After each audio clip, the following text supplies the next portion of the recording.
Are you Tony Stank?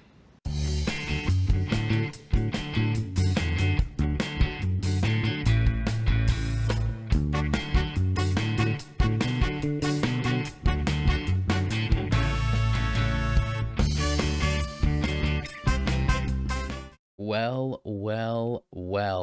My goodness, we are here. We're at the final. We've had the final episode of Marvel's What If Season 1. And that also means that the podcast is 9 weeks old.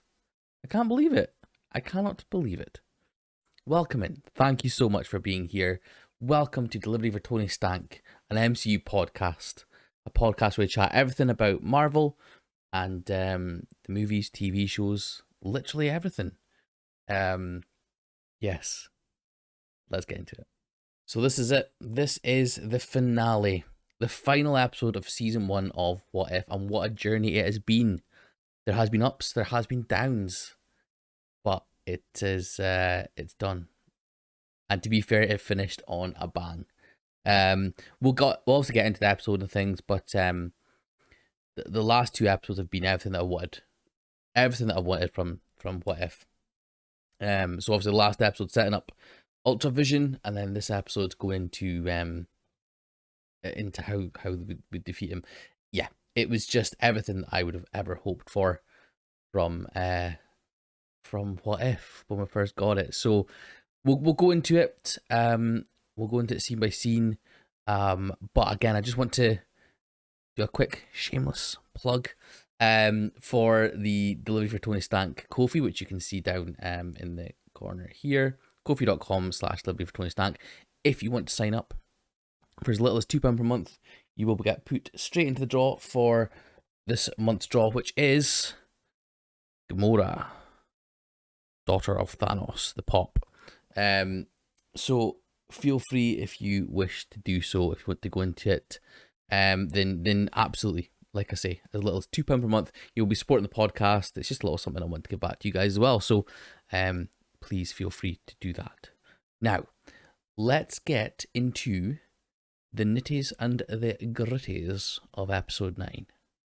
So again, one of my favorite parts of What If, we start off with our credit scene, or sorry, pre-credit? I don't know. The title scene. There we go. Great start, Massey. Jeez.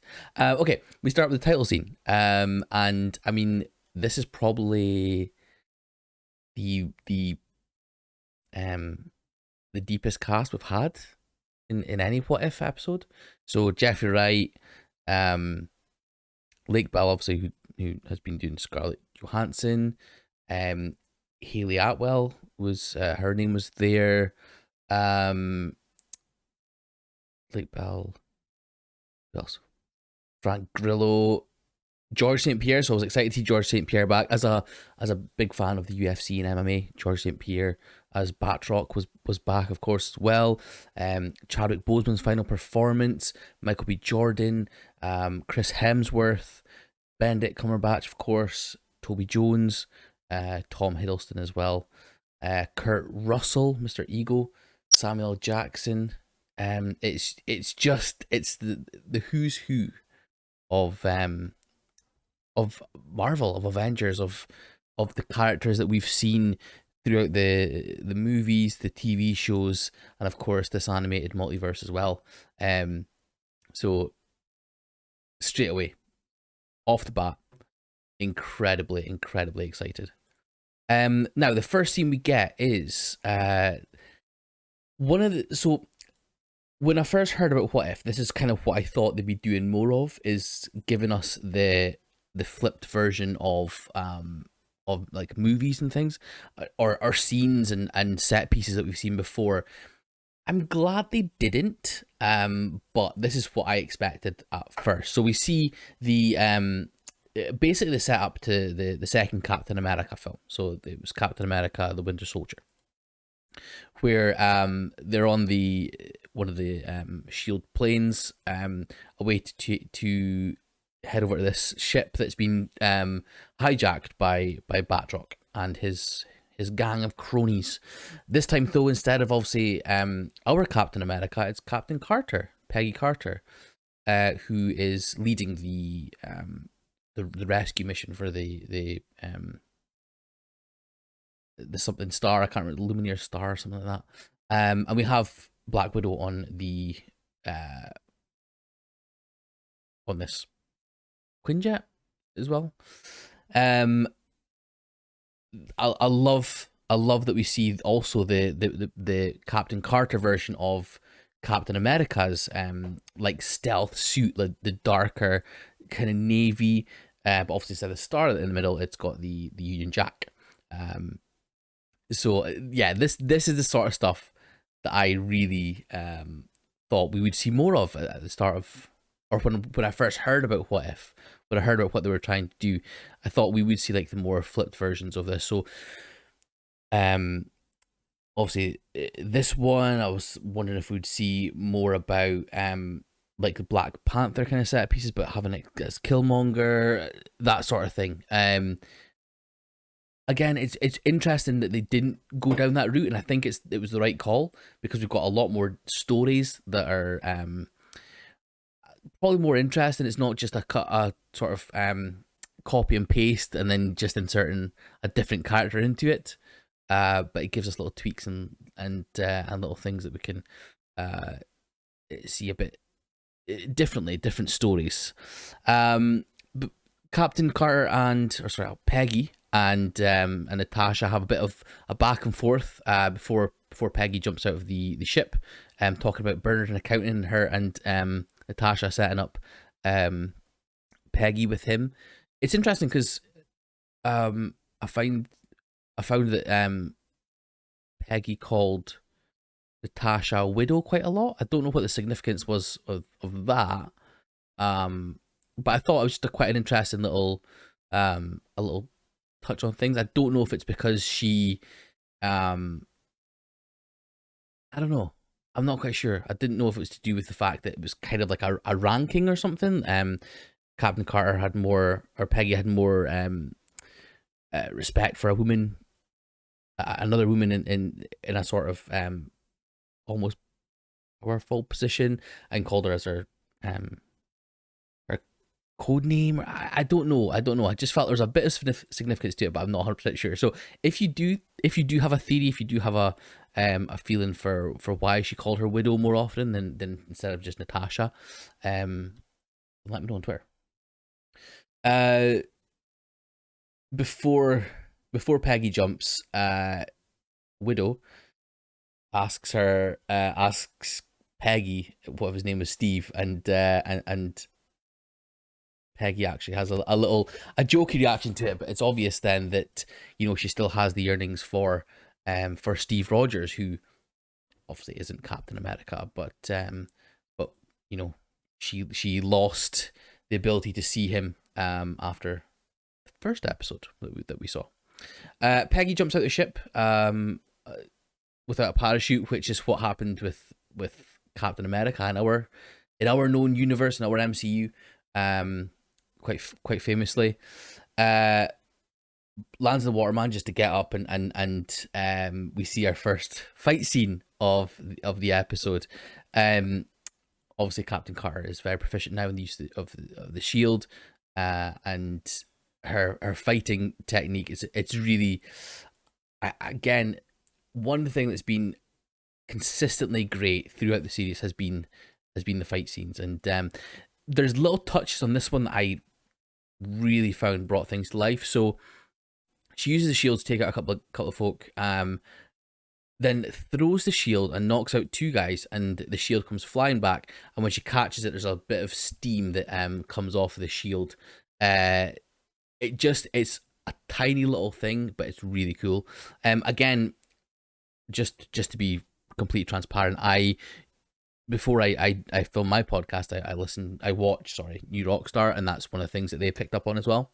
Eric Voss is the man. So yeah, just watching back on it from seeing what New Rockstar said and watching it from that light, it's so cool. It's an excellent little animation technique that they've used, that brings so much life to this animated story.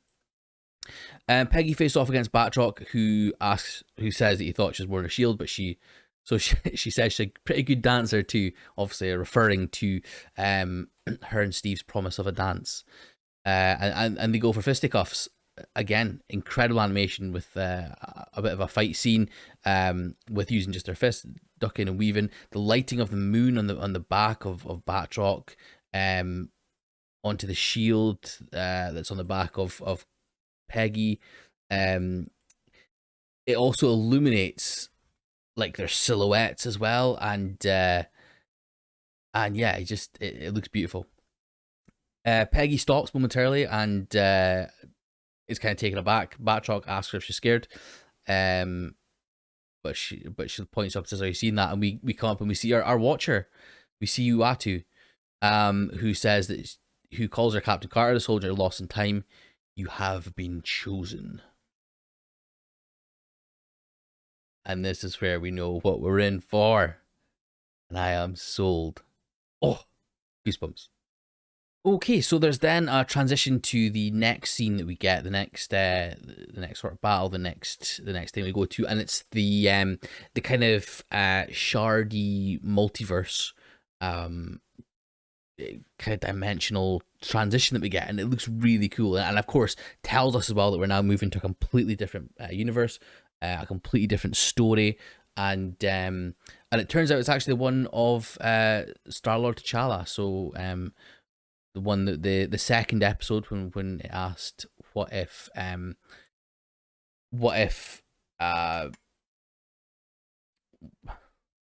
I said his name a second ago. What if what if T'Challa was Star-Lord instead of Peter Quill?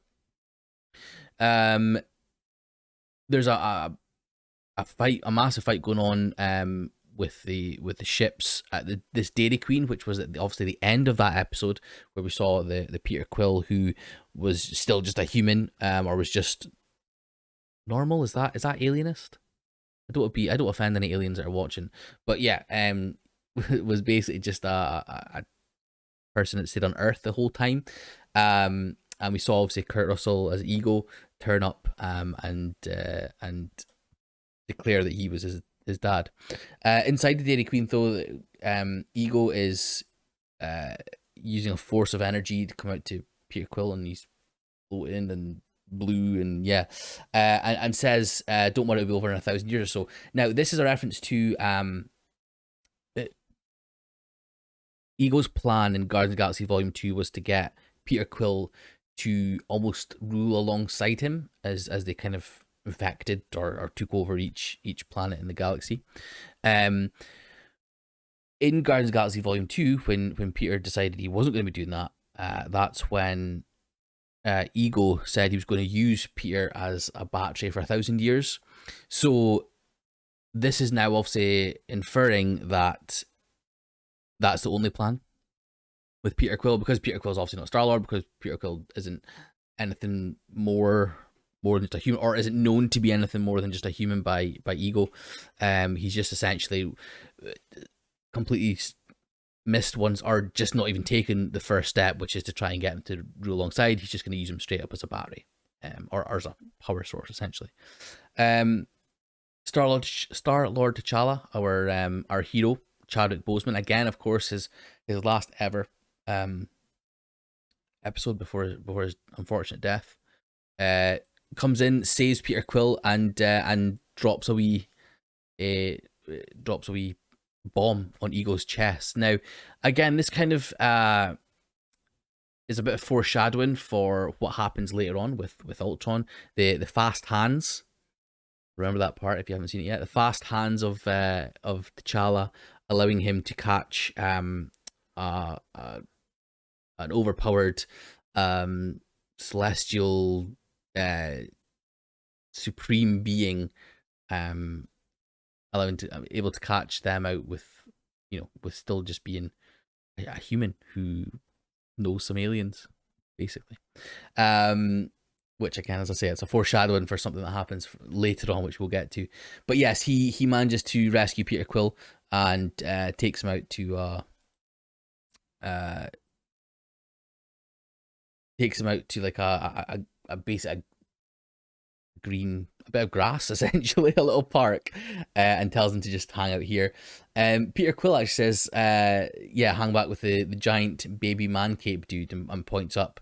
T'Challa looks up, obviously not sure what he's talking about, and we see again Uatu, our watcher, who tells him, Star-Lord T'Challa, leader of the Ravagers, and lost prince of Wakanda, you have been chosen. I'm gonna have to start using that in everyday life. Just saying you have been chosen. I think that's gonna be, it's got to be my next catchphrase. Again, transition to our next place where we will be seeing which character comes next. Now, this one is very, very, very interesting.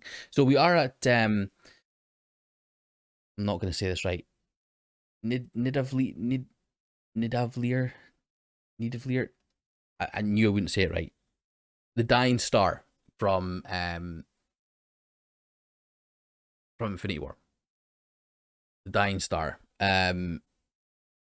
That where Peter Dinklage's giant is where he is to kind of keep an eye on it, and he actually forged the Infinity Gauntlet for Thanos.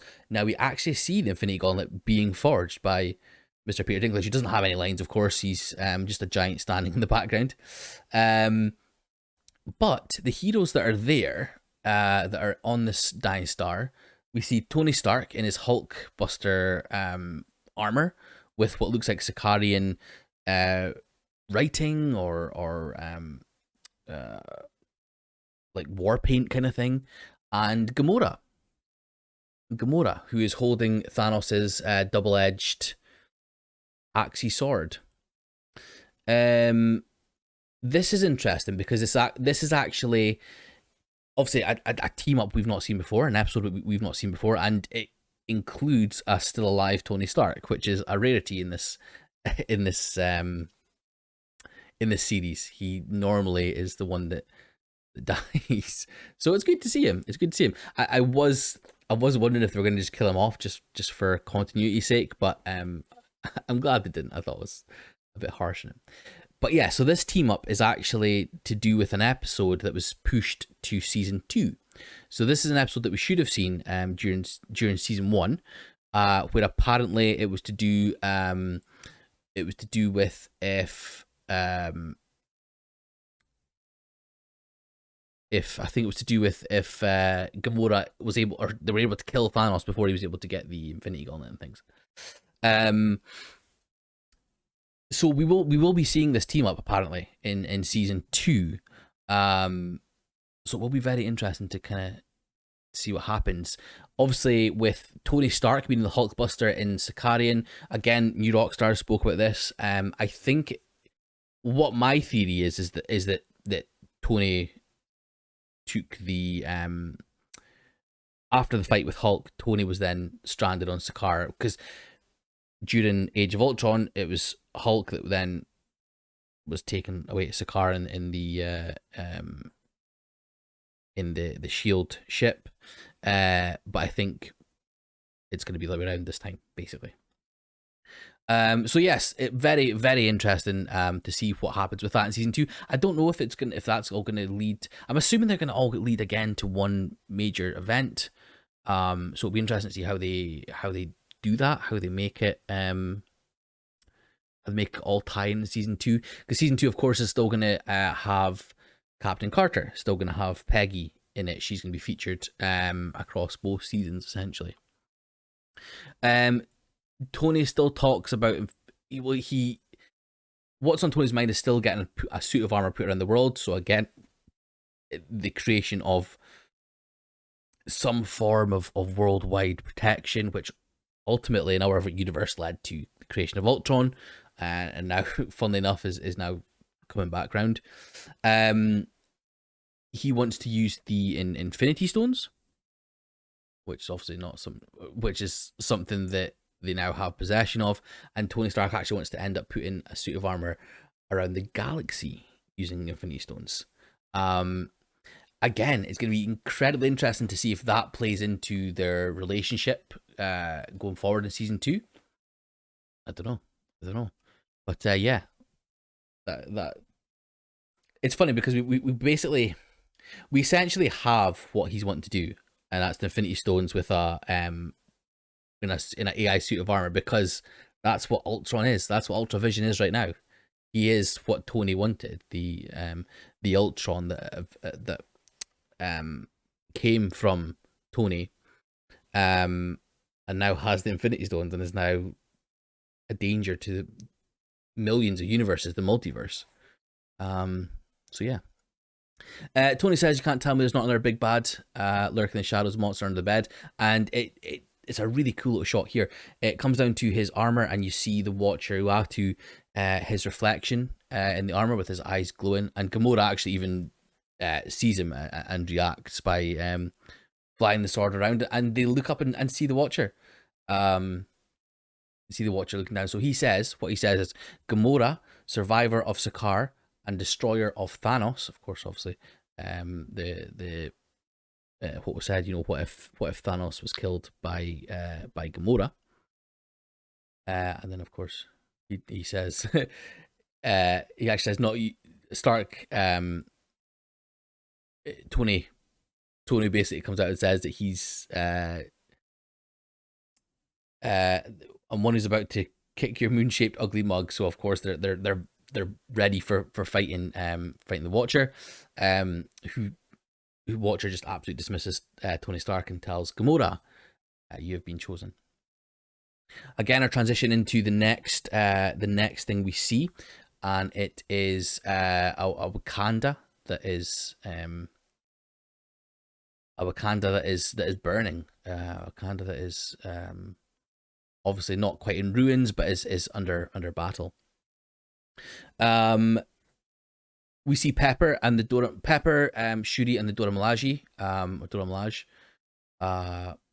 on their way to Killmonger in this throne room that is almost destroyed. The glass is broken from the windows. There's helicopters else everywhere. There's obviously been a huge battle of sorts between the US military forces and of course the Wakandans as well. As we saw at the end of episode 6, that there was a war coming to Wakanda after Killmonger, leading Wakanda in a fight against the US. The Watcher turns up, and so he says, the way he says it is actually quite morose, quite sad. Tony Stark's former protege and killer, and when he says killer, actually he like squints his eyes as well. You can tell a distrust there, and obviously tells him, you've been chosen. Just as Shuri and Pepper and Dora Milaje make their way into the throne room, and obviously see that there is no more Killmonger there. And then we go to our latest episode, or the end of kind of the follow on from our latest episode, which was episode 7, the What If Thor Was an Only Child. And Thor is in Vegas, battling the almost unrelenting sentries that Thanos, not Thanos, sorry, that Ultravision was has sent. Now, obviously, again, as I say, this is the aftermath of us seeing Ultravision in the New Mexico desert, coming through the portal with all his sentries, and the kind of the belief is that Jane is potentially dead, because Thor's, while he's smashing sentries with Mjolnir, says he was going to be taking Jane out for flowers, kind of like gonna light candles, he's gonna shower, he's gonna do his hair. But that's been stopped. Again, a really cool fight scene with Thor and Mjolnir. I mean, my thoughts on the Thor episode. I didn't enjoy it at all. But it's interesting to see him here fighting and being so distracted that he doesn't even see the Watcher. The camera pans and you see the Watcher in the background. But Thor doesn't even notice him. Is still kicking these sentries as they come flying in. And that kind of carries through into the Watcher's introduction to Thor. He starts to say his name, but Thor's just still fighting away, and he tries to say, "You've been chosen," but because Thor's not listening, he he's not able to actually say to him, "You've been chosen." Actually, tells him to calm down and stuff as well. Instead, just deciding to literally pick him up as a little beast in his hand. Thor Thor screams as the Watcher tells him he's been chosen, and keeps on screaming until we're seen at in the pub, the pub that is actually where Peggy and Steve met up obviously a few times. Now this is kind of reference to Thor in Ragnarok, where when he's in Sakaar, when he's going through the Grandmaster's when he's in his little seat, it's like a Willy Wonka kind of thing, and it goes all crazy and trippy. He screams until he's even back into the room. So it's kind of like a reference to that. But yes, we're now in the pub with from where Captain Carter knows, and the gang is all together. So we then actually get Captain Carter realizing that she recognizes the pub and looks over and sees a photo of Steve from her universe. A poignant wee moment. Doctor Strange Supreme, sorry, is working as the bartender and says that he basically conjured up the pub. And he read it from Captain Carter's biography. Again, another wee nod to how important Captain Carter is to everything here, and maybe like showing how important she'll be in season 2. I'm assuming. Thor asks for a beer, because of course he does, because he's part of Thor. He has a sentry head from when he was fighting the sentries in Vegas, and when he got pulled up by our boy, the Watcher. So he's holding an actual sentry head and pops down on the pub, and Killmonger kind of stares at it and sees the reflection in it as well. It's again a bit of foreshadowing towards what happens later, but we will talk about that as it comes through. There is a big rumble, and the Watcher appears in front of their eyes in quite a sinister, kind of sinister way. I'd be scared of him, like, and everyone's taken aback by the fact that he's there, because obviously the first that they've seen of him is when he's literally pointed at them, said you're chosen, and they've wound up in this bar. Or if you're Thor, the last thing you would have seen was getting picked up by him. So the Watcher explains about why and kind of how they've been chosen. It's, as he says, it's to basically to save life and humanity as or just everything as you know it. And he talks about how he had a look to try and find one hero, one person that could defeat obviously this danger, which is Ultra Vision, but realized that the whole thing needed a team. The perfect combination of skills and experience that alone will triumph. Now, this is quite important because it's not like the biggest, the most powerful team that he could have put together. What is it? It's a team of people who together will create the only way that they'll be able to beat Ultra Vision. Obviously, with they all have different levels of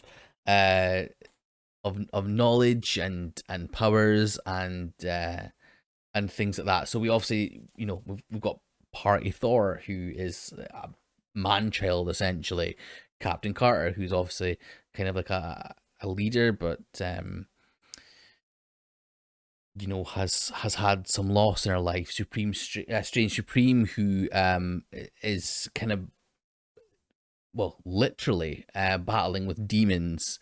Killmonger, who is essentially a bad guy who uses his cunning and skills to turn two nations against each other and get himself put into a position of power. Star-Lord T'Challa is probably one of the most the goodest isn't a word, is it? One of the goodest people there, who's able to influence people with words, and again has fast hands that we'll see. And then of course Gamora, who we don't know much about, who we again haven't seen because of the episode being pushed.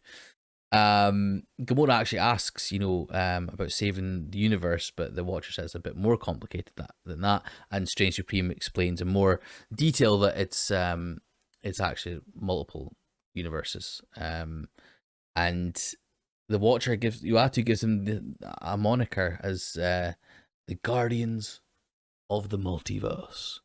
Again, with New Rockstar, I touched on this as well. It's kind of important. Like the Guardians of the Galaxy, as we know it, are a band of misfits. Now this Guardians, the Guardians of the Multiverse, again are a band of misfits that aren't exactly necessarily the most powerful, but they have certain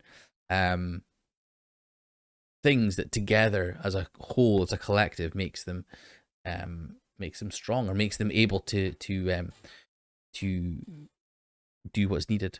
Thor thinks that it's just a joke from Loki, and he doesn't have time for his plans. And he opens the pub door and gets swept out into this this void of yellow force energy, and we see actually runes on the sides of the pub. Again, don't know if this is going to be something that's explored a bit more in season 2. The use of that I'm not sure. But Thor manages to get himself back in, and yeah, has has a bit of a heart attack, so he knows it's real. And then Peggy says they're in. They're ready to go, basically. Tell us more about it. So then, yeah, the Watcher explains in more detail about what's happening, that Ultravision is either attacking your world or is going to be attacking your world and universes, and need to do something about it. Doctor Strange talks about the Infinity Stones. His actual discussion about them is pretty much word for word what Wong says in Infinity War. Yeah. And then they also explain that Ultron holds them all. Star-Lord T'Challa says he might be able to help. He's stolen from worse. Foreshadowing. I should have like a foreshadowing alert.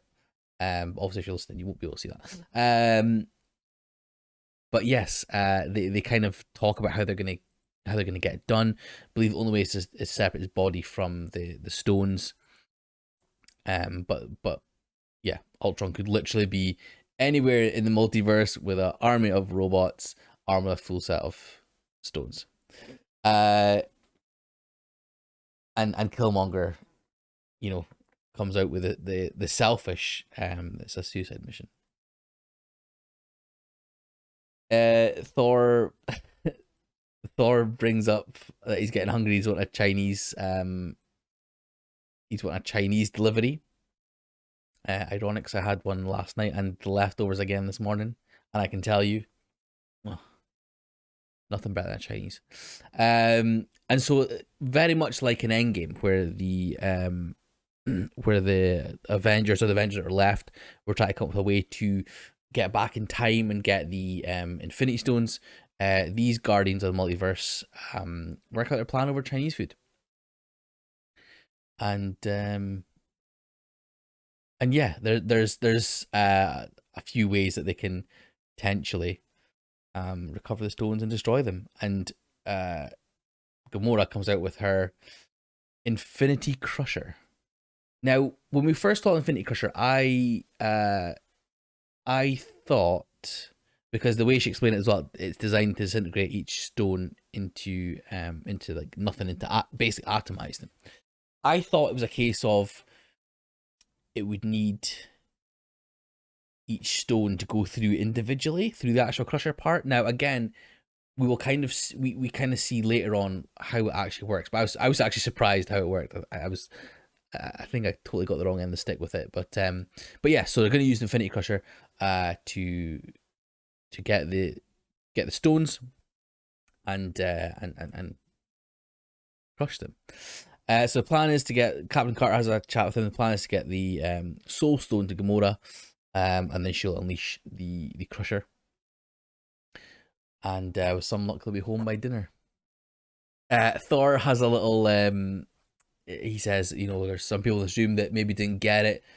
Not for me. I get it, but for them, maybe repeat it. And the Watcher, funnily enough, says you're ready. Once more, it's like it's almost the right amount of uh knowledge, or the right point where they're now they're now able to defeat Ultravision. It's interesting that after saying that he without saying he doesn't know, basically telling him that he doesn't know, that's the point when Watcher says they're ready. So he transports them. The Watcher transports them to a kind of alien planet with apparently not enough intelligent life for Ultron to keep an eye on things. And Strange is setting up some runes, some protection spells, but his hand turns into the tentacles that he had obviously at the end of his episode. And Captain Carter finds him and asks, what happened. And Strange says same thing happened to you, love. It's interesting because this is the point. Captain Carter asks Strange Supreme, "There's a Captain Carter from your universe." Now this is interesting because this is I think probably one of the few points, or one of the only points actually, where they're almost self-aware or aware, or wanting to find out more about other universes and other versions of themselves. And Strange Supreme, of course, tells her about the fact that it's a Captain America, that Steve Rogers took the serum instead of herself. And Captain Carter, Peggy, says that she would love to see that. Now that was actually a shot. The shot we see there of that discussion is the one that I have put up before. It's the where they were talking to each other, which I assumed was going to be during Strange's episode, but of course it is now here at the finale. Killmonger still playing with that sentry head. Manages to get it open with the red kind of light that's coming through, which shows Ultron is controlling it. And Gamora sort of verbalizes her potential mistrust for Killmonger with Thor, but Thor says that he trusts everyone. Now Thor then has a kind of rousing thing. He says that we should feast because tomorrow we're gonna fight. And Strange Supreme works out some drinks and a toast. Now his Strange tries a toast and it's not as stirring as they were kind of hoping for. Talking about how death and things like that, and there's nobody's really not interested, but nobody's really found a bit of a spirit, a second wind from it. But it's actually, he's trying to recall what the Ancient One told him during the events of Doctor Strange. But maybe not in the way that, not how motivating the Ancient One was. Our Lothario Star-Lord T'Challa takes over and delivers or starts to deliver a rounding speech to the Guardians of the Multiverse. And Thor slams his glass down as he normally does and emits a massive ray of thunder and lightning from his from Mjolnir, which funnily enough then brings the attention, which is what he does. He brings unwanted attention of Ultravision, who says that there is life in this universe after all. And he is looking like the Watcher, a massive galactic figure staring down with bright eyes, but obviously his are red compared to the Watcher's blue glow. So yeah, the fight is a way to start. And to be fair, Thor does say that he did warn them. He does excel at attracting unwanted attention. Now, the cape of levitation points out to, or sorry, the beetle cape of levitation, which is the one that Strange Supreme has, points to a crack, a multiversal shardy crack behind them. That our ultra vision comes creepily out of with his cape kind of floating behind him. And as we know, a war is a way to happen, basically a massive fight. And my goodness, as soon as I saw this, I was ready. In fact, I was ready to start. This is just incredible. Doctor Strange does or sorry, I keep saying Doctor Strange, Strange Supreme does like a protection spell for everyone. The runes, or the sort of objects that are below them are kind of relevant to them, or gives them a sort of personality. It's sort of similar to their sort of personality. And then of course the armor that enshrouds them is again very relevant to themselves. Thor has like the winged helmet. Killmonger has like a Wakandan, or like a kind of tribal sort of armor. Black Panther, or sorry, Star-Lord T'Challa has like a crown, a floaty crowny thing, and then a little necklace is more prominent. And then with Peggy, it's kind of a more medieval kind of armory that shows. Now this armor isn't actually on show; it's just kind of the yellow power, Rooney power thing that's been used by Strange Supreme to enshroud them in a bit of protection. And yeah, so they also have a plan ready. Gamora and Killmonger jump through a Watcher portal as Ultravision starts to descend on them. Thor thinks he knows how to deal with a party pooper, but that's what he says. And Peggy calls out to him to come back because it's not part of the plan. And Thor has one of the greatest battle cries that I've ever heard. As he screams "Viva Las Vegas!"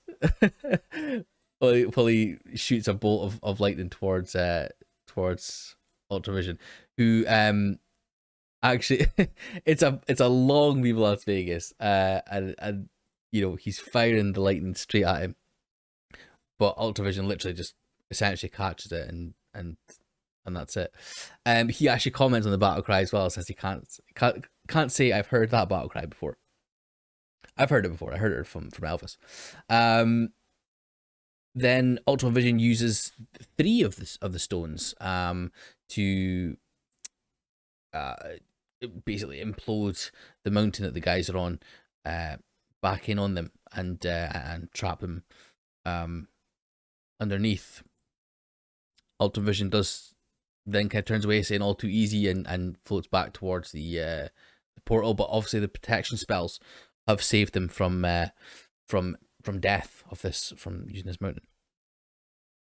The protection spells, again, you see their kind of armor on the outside and stuff. Protect them from that. So Thor then lobs Mjolnir towards Ultravision, and Strange uses his spell that he did in Infinity War when fighting Thanos, and basically creates multiple versions of Mjolnir. Again, a kind of nod to the multiversal plot and the multiversal things that we've kind of been learning about and going through during this journey that we've had through the season. All the Mjolnirs are kind of flying at him and hitting Ultravision, and he's kind of getting knocked about a bit. At this time, Peggy jumps on the back of T'Challa, who fires up into the air, and they head towards Ultravision. Very similar to the way that Peggy was riding the Hydra Stomper, Steve, from the first episode.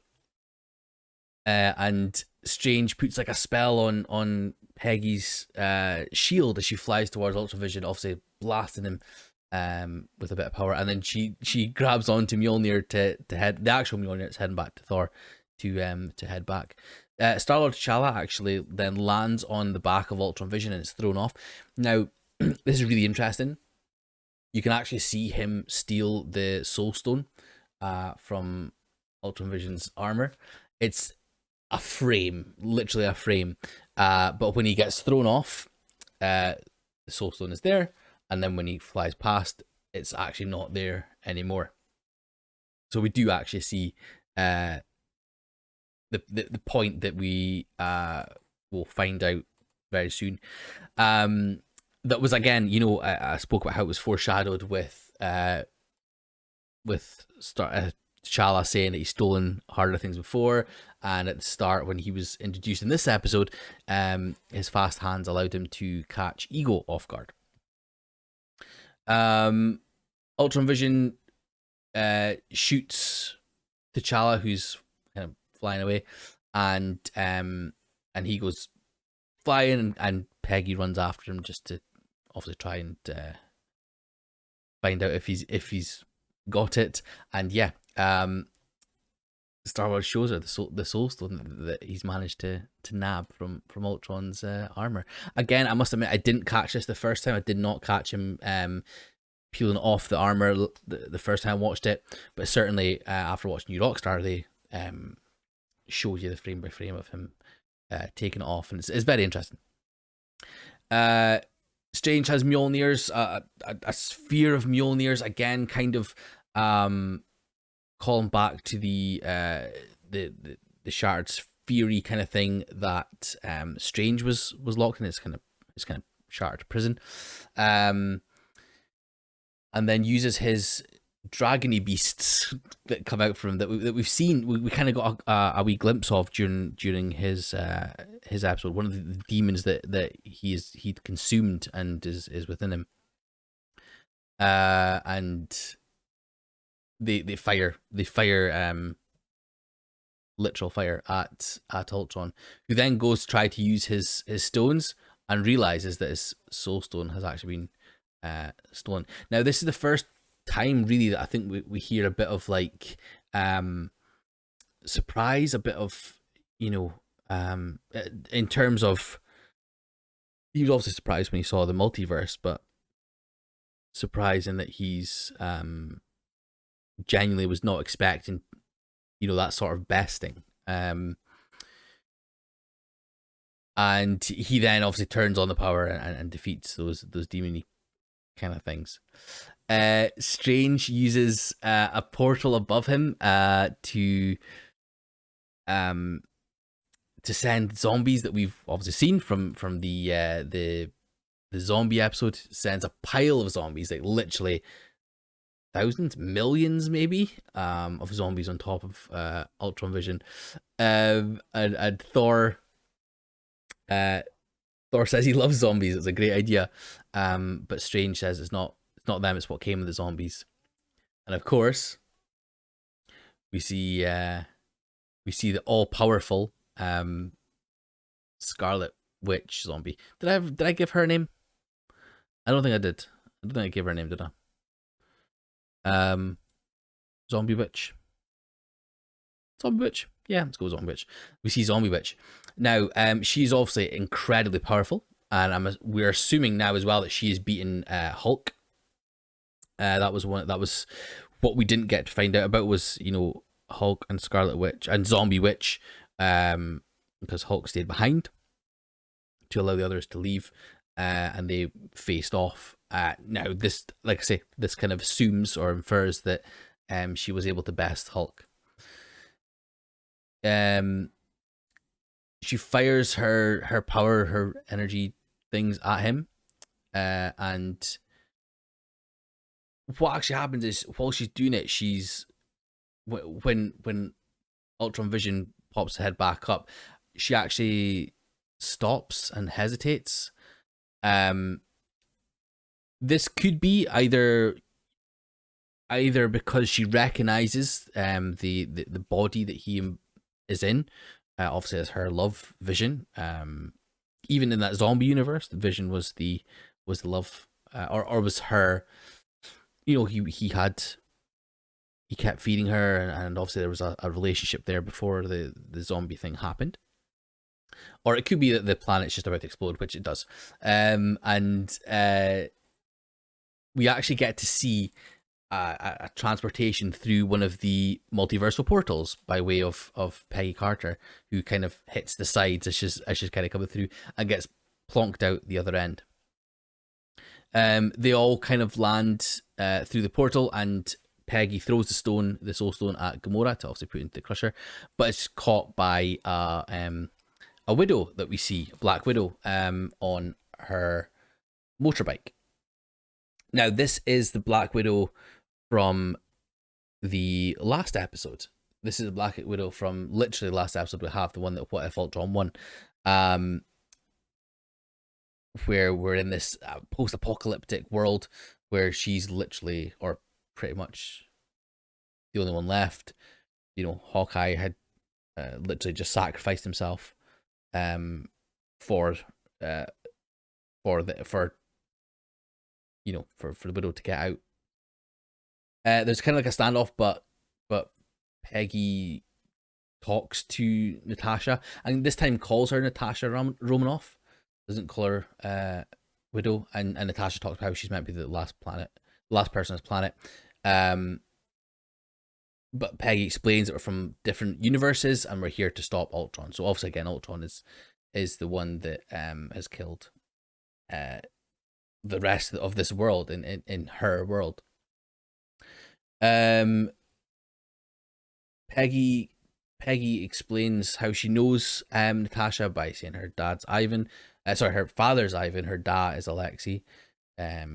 Obviously, Alexei is the Red Guardian, David Harbour from Black Widow. And she says, you're one woman I have to trust my six, including now. There are 3 people you trust in this universe, and I count myself lucky enough to be one of them. So, and that's when Natasha stands down. She kind of obviously Captain Carter's words, Peggy's words are enough to stand her down, to trust her. But of course, that moment of like love and respect is soon smashed, quite literally, by the multiversal portal, sorry, that Ultron Vision comes through, and he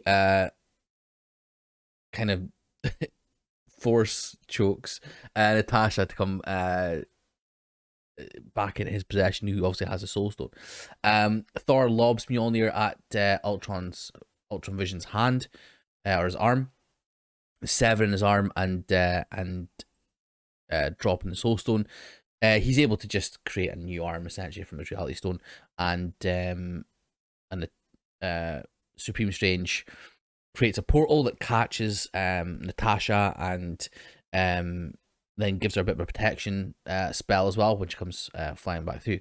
Now, there is a really cool bit here where the Soul Stone comes flying down, and Ultron Vision shoots up energy at Gamora and Captain Carter. And he kind of he kind of has a bit of an angry outburst where how he says that he can kill universes with a thought, but why won't you die? The Earth the planet that they're on explodes, like it has done multiple planets that we've seen. You know, we've seen montages in like the last episode and this episode of him exploding planets in this way, but it explodes and then it actually implodes again, comes back together, and what we see is actually Doctor Strange is able to harness that energy, and he literally eats it. He eats the explosion. It's pretty wild. It's so cool though, because you see like the red from, you know, in his mouth, his gullet, and his eyes, then flame. And again, Ultron's caught off guard. He literally says, "What? Like, wait, what?" And Star-Lord's able to grab him out of the air and slam him into nearby buildings, and just he basically just starts blasting at his vibranium armor, or sorry, his infinity armor, and yeah, Ultron Vision manages to send him flying, makes his way towards the Soul Stone that we see on the ground. Black Widow's or Natasha Romanoff's able to use the Red Guardian shield that we saw her in the last episode, and lobs it a couple of times at his head, and then Peggy starts lobbing her shield at his head, and he's literally this back and forth, where Peggy says, keep going, don't allow him to think. And there's a cool shot where Peggy takes the legs, and Natasha takes the head with their shields. Again, in our little battle ensues where we have Thor comes through and blasts some lightning. It tracks the shot through. Again, very similar to the one track shot that we saw of Captain Carter following her through the different planes. It's so, again, animation is top notch. So Thor gets a hit in, then it goes to Captain Carter, gets a hit in on Ultron Vision. Then we see Star-Lord blast over and get a punch. Killmonger comes in with a couple of kicks and punches. The shields bash. We kind of it kind of gives us the feeling of overwhelming of being overwhelmed that Ultron Vision is going through right now. He's getting blasted by Supreme Strange's energy thing. Gamora comes in with another smash of the double-handed sword, and then Killmonger kicks Ultron. Mjolnir comes in, smashing the back. Captain Carter's shield. Natasha comes in and does a little Hurricane Rana, and Star-Lord blasts at him while he's on the ground, and the Soul Stone then lands a wee bit away. Now, from one absolutely insane tracking close-up action shot to another incredibly made scene, we have the Soul Stone land on the floor. Now, if you remember, during the start of Guardians of the Galaxy Volume 2, this is what this scene reminds me of anyway. We have Baby Groot dancing away while the Guardians are in the background fighting this monster, and we're basically focused on Baby Groot the whole time. In the background we see bits of fight and stuff. This is kind of what we get at the Soul Stone. So the Soul Stone is on the floor, and this is obviously something that they're all fighting for. That's the end game. No pun intended. But we are focused purely on the Soul Stone. In the background we see Killmonger get pushed back and then run back towards something. We see a foot come through. I'm not actually quite sure whose foot that is. I don't know if it's like a Thor or something, but basically it just knocks the Soul Stone back a little bit. Again, we're still focused on that. We then see Peggy fall behind it, see the Soul Stone and scramble towards it, try to grab it, but it's then pulled back. Another foot drops back, and we see again some armor in the background and getting running back that way. Thor gets thrown past it, and as does Mjolnir. We then see Ultron, his foot. We see his little foot nearby, and he actually manages to pick it up the first time it's come off the ground. But then he gets blasted away, or he gets something hits him, and he drops it again. Such an incredibly well made shot. And as I say, it harks back to like the Guardians of the Galaxy Volume 2, where we have the focus on Groot and then everything else going on in the background. Obviously that's Guardians of the Galaxy. We are now with our Guardians of the Multiverse. Captain Carter gets thrown by Ultron Vision, and Gamora manages to slash at him with her double-edged sword. And this is where we again see a bit of usage of the stones. Ultron Vision's been able to compose himself a little bit and think about his next move. And what he does is he actually traps them all in like a suspended state of time using the time stone. And the Soul Stone is obviously in the middle of all this. It's like a sort of spherical suspension of time, essentially. And Ultron Vision actually manages to grab a hold of the stone and just takes a wee second to look at it. And before putting it back into his little slot, Supreme Strange's squid arm, tentacle arm, comes out and stops him from doing so. And we see Supreme Strange has a time stone himself, which allows him to stop this suspended moment in time. Very interesting because, yeah, obviously this is a time stone that's been used from another universe, but is able to be used in this universe. Very interesting. Ultron Vision makes himself massive, starts to grow big, and we get this incredible, again, another phenomenally made shot of Doctor Strange. The sort of energy he has, like a sort of energy pouring out of him, and within like the slivers of energy we see parts of the demonic Supreme Strange that we saw at the end of his episode, or towards the end of his episode, as he again struggles with the demons inside him and tries to get them out, basically. But in the parts of the energy that's coming out, it's parts of Supreme Strange, and in the other parts, it's actual the Supreme Strange as we know him. And then a massive gaggle of tentacles comes flying out and almost worms its way towards Ultron, causing a bit of destruction. Peggy, it actually, it catches her eye. Obviously, she is aware that this is potentially the tentacles that she has that she fought with during the first episode. And again, we don't know what else she saw in between that portal that she went into with the tentacles, and then coming back at like present day, I think like 2014 or whenever it was, with the Avengers with Nick Fury and Hawkeye. And the massive tentacles are able to overtake the massive Ultron Vision, and again we get a little shot of Supreme Strange and the energy and the Demon Strange as well. It's just incredible. It reminds me kind of like Into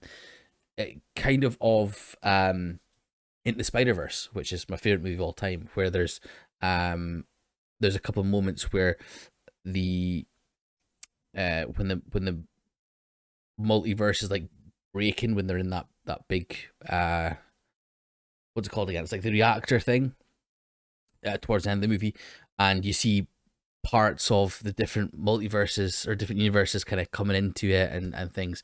It's just so well made, and yeah, just unbelievable.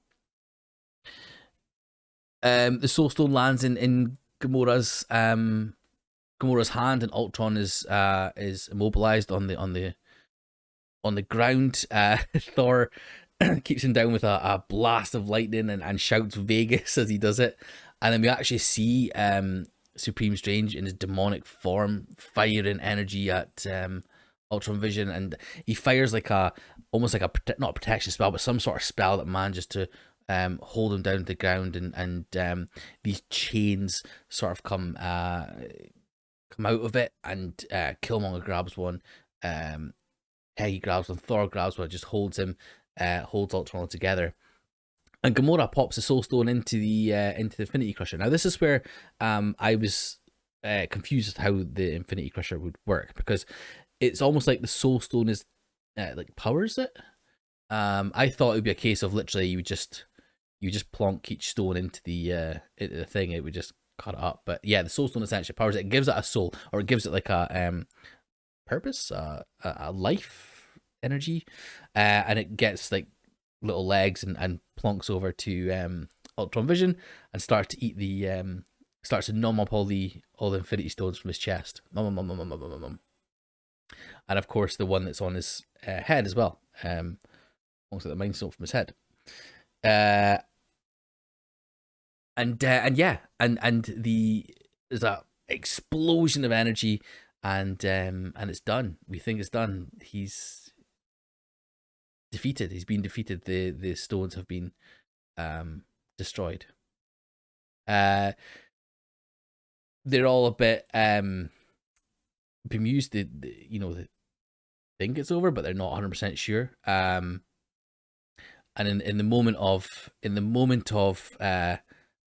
potential victory, and the moment of where they're uncertain about what's happened, Ultron then speaks and says, "Didn't the Watcher warn you?" Now we get a shot, an Avengers shot of the Guardians of the Multiverse, the famous Avengers shot where it comes round them, which we have actually seen, but seen like a flashbacky thing, but it's also the Guardians of the Multiverse. Thor and Natasha are similar to what they are actually in the genuine Avengers shot. And Ultron explains that the Infinity Stones, so every universe is different, and the Infinity Stones essentially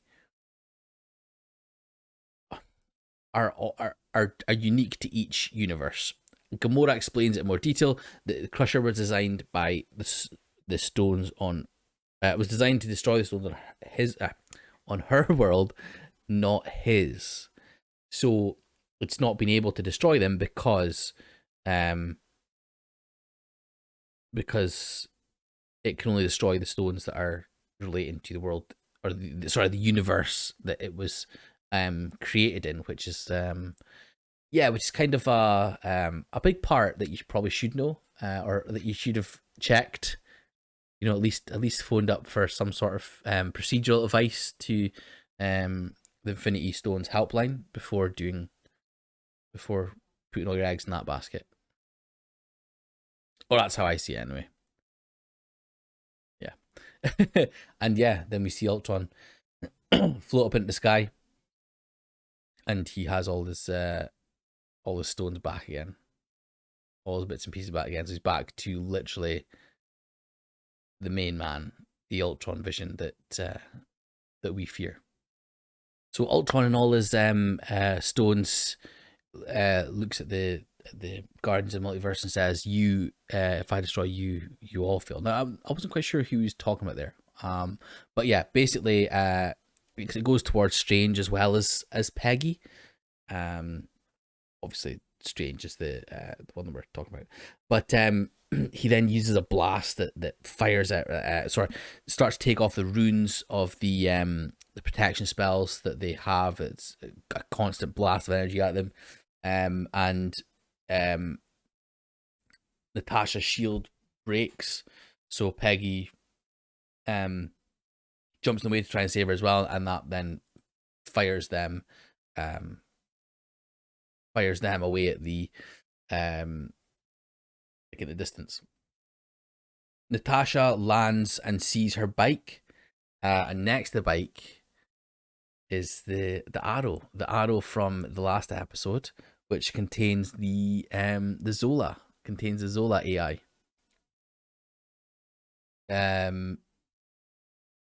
Obviously we know that Zola is in there because it's the green part of the like USB thing on the arrow. Natasha turns off the bike and tells Peggy she's got an idea, but needs distance and a clear target. And Peggy says the line that Widow said to her at the start in her universe. I've got the shield, you've got the sword. So yeah, the plan is to infect obviously Ultron with the virus. Strange and Ultron Vision are still having this like standoff, because obviously him that needs to defeat. So Ultron Vision is completely focused on Strange and defeating him. You know, we see Natasha and Peggy make their way back towards the battle, where everyone's is encumbered. They're not able to move at all because they're all held back by this blast of energy from Ultron Vision. Natasha jumps through different buildings, as does Peggy. The Infinity Stones flash as there's a struggle between them all, between Ultron Vision, and Strange. Strange's eyes are flaming red, but he starts to close them as it obviously gets towards the end of it, and Natasha is on the roof with her bike. Peggy is running straight towards Ultron Vision, and basically jumps towards him as Natasha jumps on her bike, and wields the bow and the arrow containing the Zola AI, and before it shoots, it says, "This one's for you, Clint," and fires it towards Ultron as Peggy jumps in the air as well. Peggy jumps towards Ultron as well, and we see the standoff again between Ultron Vision up above, looking down, blasting the energy towards Strange down below, who's obviously gritting his teeth. It's obviously time has run out, I suppose, for them. The protection spells, runes for the others that are still down there are starting to wear off. But Peggy lands on his back, pulls up the armor that Ultron Vision has around his face, and the arrow goes straight into his eye, creating a green blast that sends him rocketing back towards the ground. Again, the lighting here, the animation, the stones flickering, the blast coming from the eye, the greeny black blast coming from the eye. The lack of like any other sorts of lights and stuff, and just using like the lighting from the two blasts from Strange and Ultron Vision going together, it is just incredible, absolutely incredible. As Ultron Vision falls to the ground, he pulls out the arrow and is left with one red eye and one black eye, and we get to hear Mr. Zola, Arnim Zola, talk about how it's a far nicer body than his human body ever was. And we actually see the inside of Ultron and Arnim Zola, and they have a standoff. Zola has his like green matrixy kind of face. It's obviously Toby Jones back again, and he says he wants to make it more permanent in this body. And we see Ultron as an AI, as a red AI as well, and they basically have a standoff inside. So we've had the standoff outside, and we have the standoff inside as well. But Arnim Zola's very similar to, or he kind of has like green, almost tentacle like Hydra, that comes floated out and goes straight into the red AI Ultron's face, and obviously overtakes the body. The body falls to the ground. Then we're left with a motionless body of Ultron Vision, lying, no colors in Infinity Stones, no color in his Mind Stone, and it looks like he has been defeated. Just the only color is the light reflecting off the armor. Thor asks Natasha for an explanation of what happened, and she says she gave them mother viruses.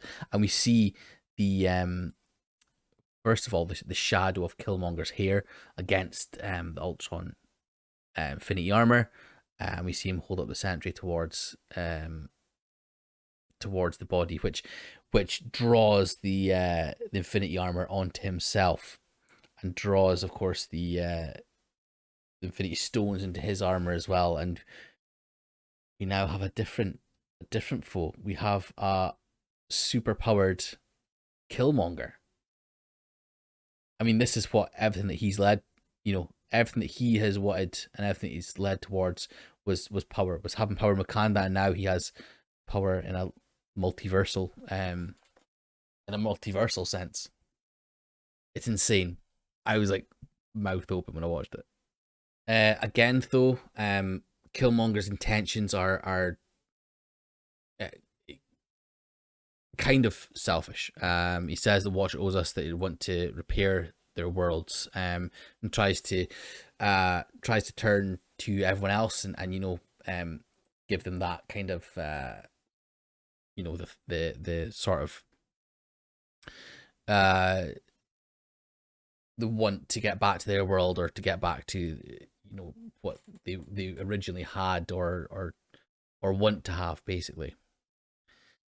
And I can see a bit of temptation, with Strange, of course, Peggy potentially with the love that they've lost and stuff, and Killmonger so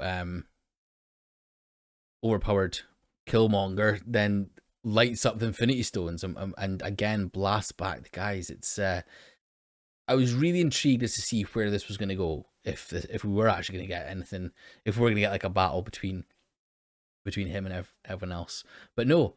Up stands Arnim Zola, Zolabot, and says that no, those stones and that armor is mine, and starts to pull back the armor and the Infinity Stones back into Ultron's body, which is now Zolabot. Killmonger reaches out for the stones as well, and basically they're stuck in this perpetual tug of war between Zolabot and overpowered Killmonger for who has the armor and the stones. And this is when Supreme Strange realizes that the whole thing was they were never actually going to win. The whole thing was that the stones were going to be separated from their body. And Supreme Strange uses what he's learned and uses his power to create another pocket dimension, where very similar to the pocket dimension that he was stuck in, at the end of his episode. And the Watcher then shows up to do what he does, and we get a blinding light, and all we have left is our heroes, minus Supreme Strange, of course. There's a fascinating moment where Supreme Strange has that pocket dimension he's just created in his hand, and he talks about how the Watcher saw everything, which, you know, we were still hanging on to the fact that he was almost omnipresent and knew exactly what was happening. But with the things we've seen with how Ultron Vision had dealt with the multiverse, and how the Watcher had been completely taken aback and unaware of what was happening in that sense. But no, Supreme Strange Supreme talks about how he obviously saw the failed Infinity Crusher, Killmonger's betrayal, and then of course Supreme Strange's sacrifice, which he calls it. His sacrifice, which Supreme Strange says it would imply he had something to lose. The Watcher talks about how if the pocket dimension were to crack, if they were to get out, then obviously we'd be back to square one. But now the ironic thing is now that Strange Supreme is now the Watcher for that pocket dimension. So the first character that interacted with the Watcher on that sort of basis is now literally a Watcher of his own for a completely different dimension. It's a very ironic twist that is quite apt, to be honest, as well.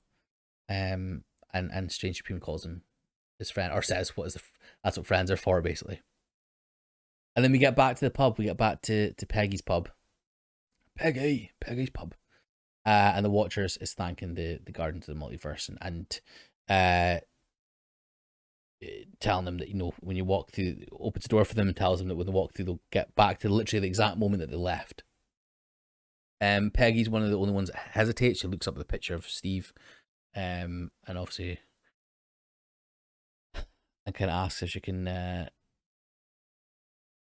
or she doesn't ask. You can tell that she wants to go to get back and see Steve, and asks, hasn't she heard her happy ending? But like what the Watcher says is that world, that time, it needs a Captain Carter.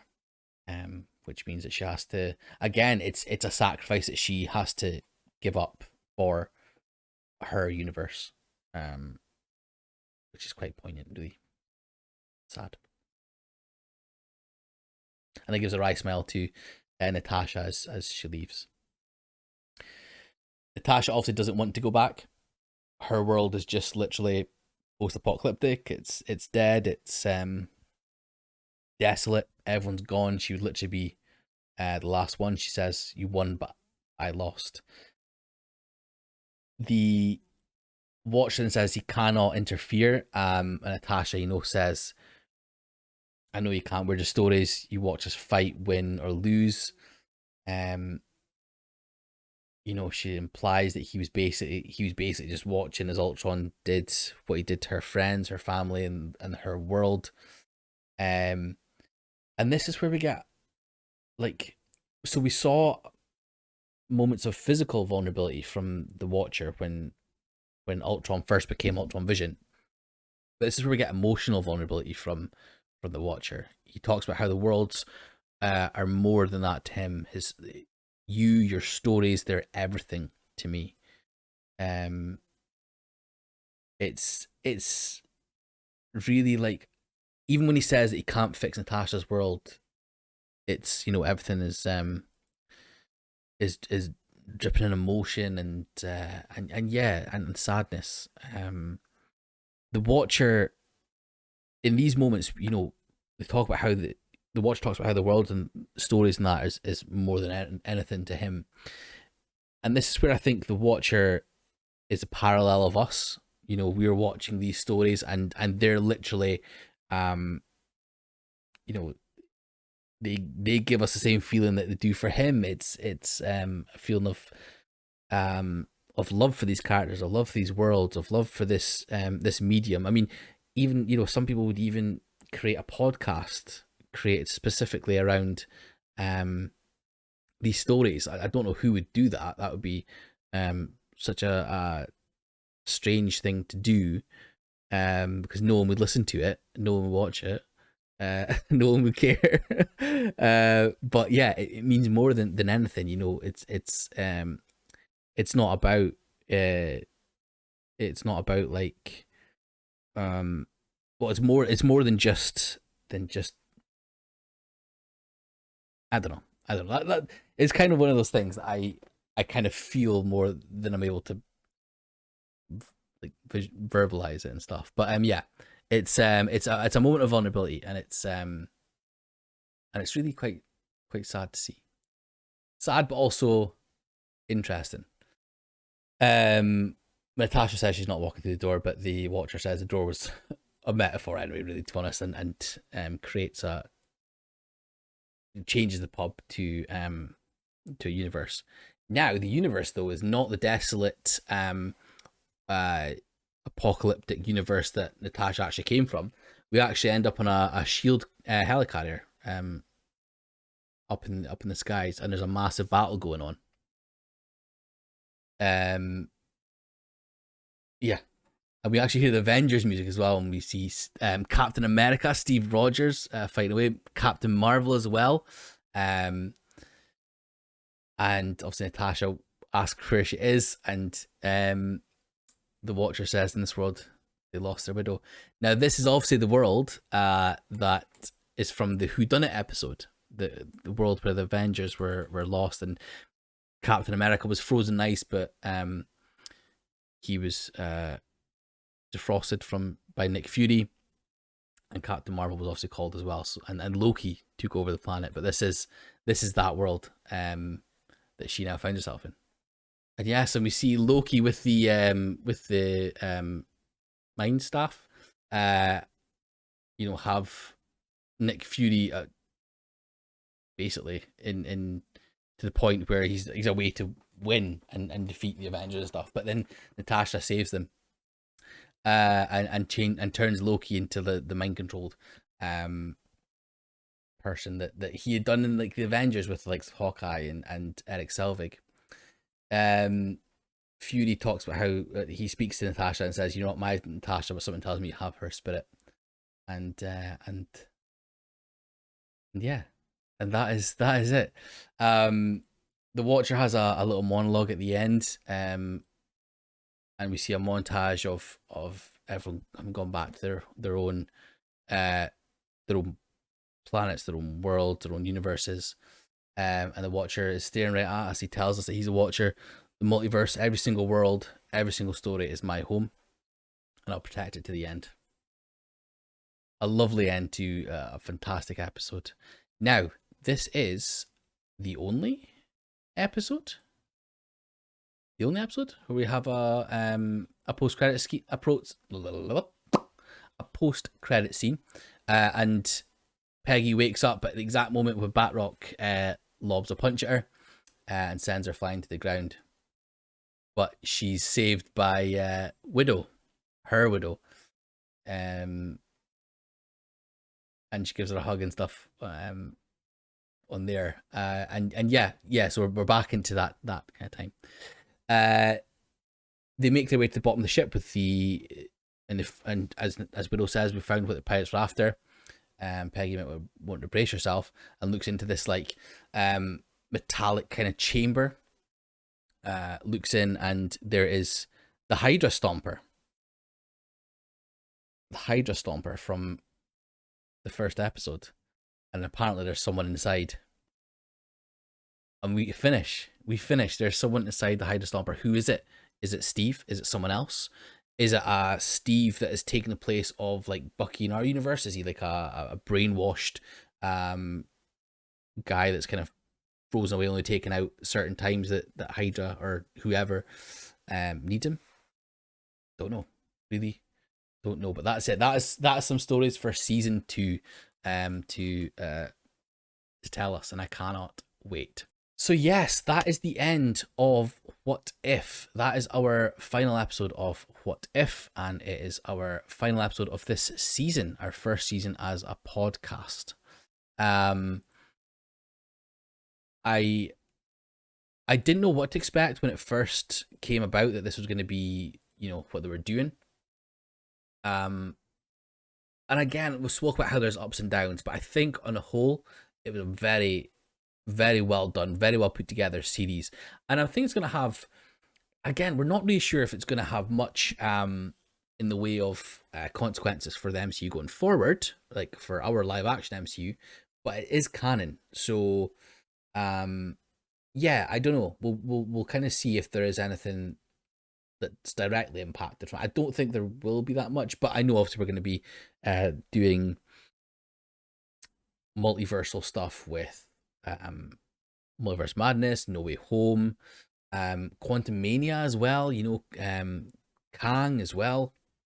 So I don't know. We'll see if that does kind of lead on, but you know, we'll get a season 2 of What If, which I'm really looking forward to. Now, what I said I would do is I would grade, or I would out of 10 rate the series. I'll do the same for the movies and stuff as well, because we've also got ones coming up for that.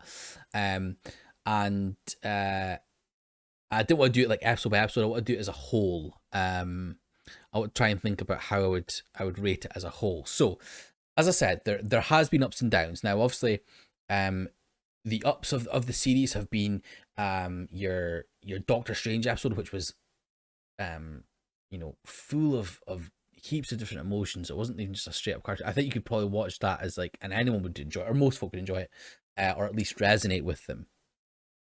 We had downs like the it's called Party Thor episode, which I, you know, as you're aware, I didn't really enjoy. And we had things that maybe just weren't quite as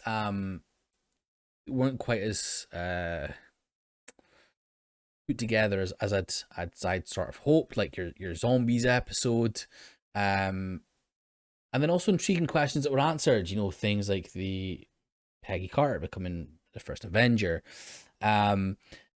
Throughout it, we've spoke about how the fight scenes, the animation, the lighting have all been unbelievable, and some of the shots have just been like literally award worthy, genuinely award worthy.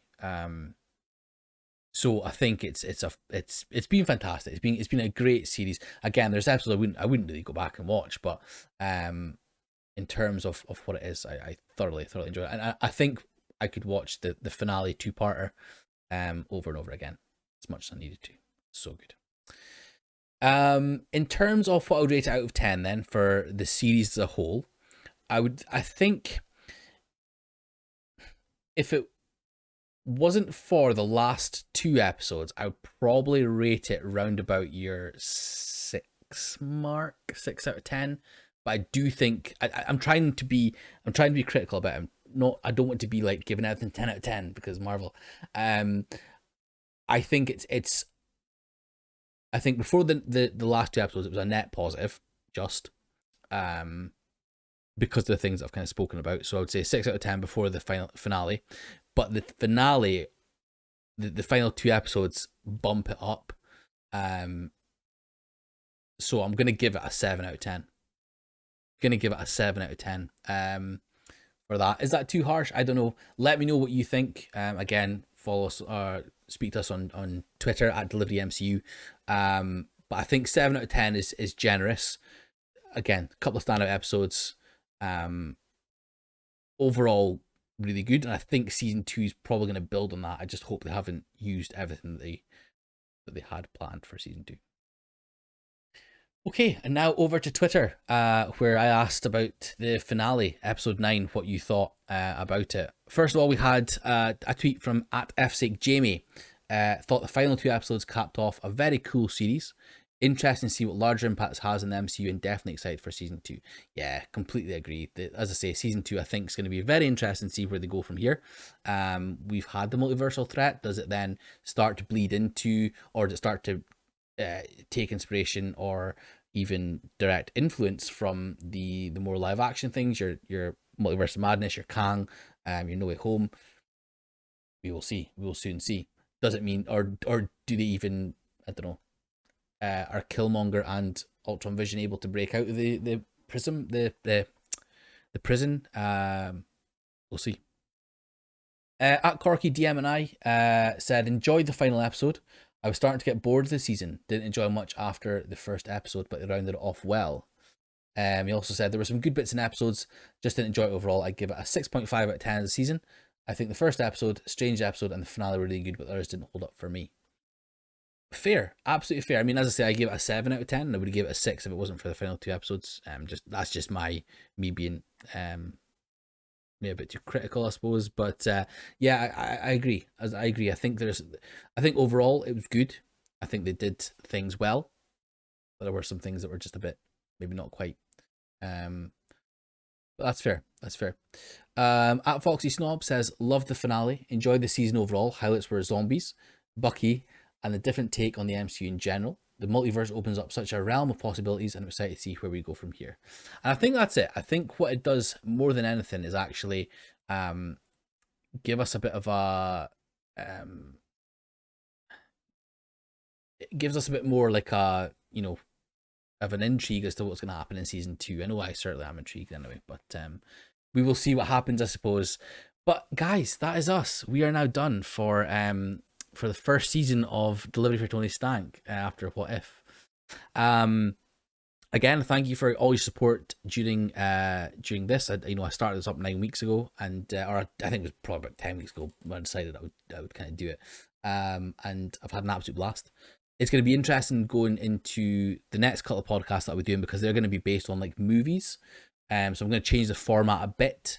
So I can't go scene for scene through a movie. That just wouldn't work. But we're going to talk about things, like the plot, the writing, the acting, some trivia, that sort of thing.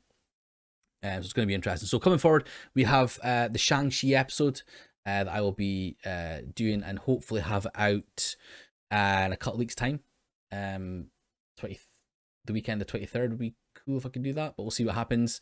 We're going to have Delivery for Tony Stank with Collective Unit, who's going to come on. We're going to chat about his favourite Marvel movie.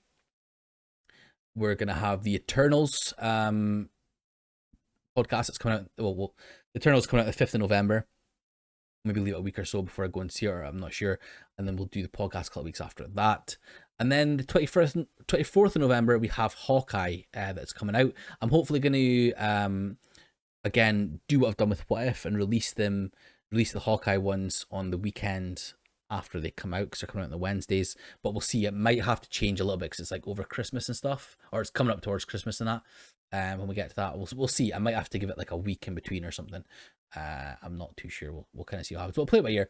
But that's what we've got going forward. Again, if you want to support the podcast, at Delivery MCU on Twitter, you can join the Ko-fi and get entered into the draw for Funko Pops. As I say, there's 2 left, so we'll do them at the end of the month.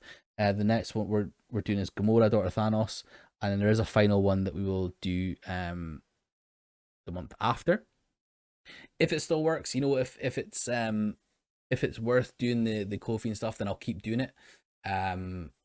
We'll just kind of see how it goes from there. But please join if you wish to. You'll get a shout out as well at the end of every episode, which I will, which I like to do, just say thank you for support. So on that note, thank you so much to Todd, Mikey, Snez, and Kev for your support on Ko-fi. I really, really appreciate it. It's, again, as I say, it allows me to do things like this that maybe give back a little bit, which I love to do. But yeah, that is us for the week, for the season, for What If. I appreciate all your support, and yeah, we will see you on our next podcast, which will be Delivery for Tony Stank, and we'll be talking about Shang-Chi. Yeah.